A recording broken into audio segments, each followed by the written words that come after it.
বন্ধুরা আমাদের একটা বড় মাছ হিট হয়েছে, খেলাচ্ছে। রেডি আছে, রানিং রেডি আছে। কই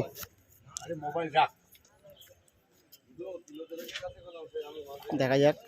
তো মোটামুটি মাছটা পুকুরের বড় মাছ আছে। এই যে শিকারি আমাদের খেলাচ্ছে ছিপ। এই দেখো ছিপের অবস্থা, আস্তে আস্তে খেলা, কোনো চাপ নেই।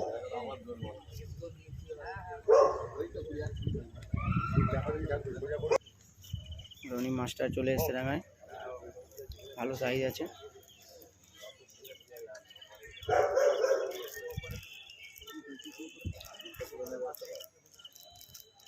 খুব টানছে মাছটা।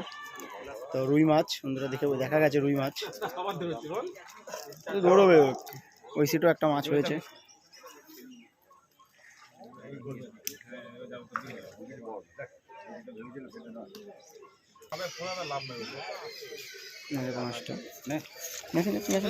মাছটা নিয়ে আসো না।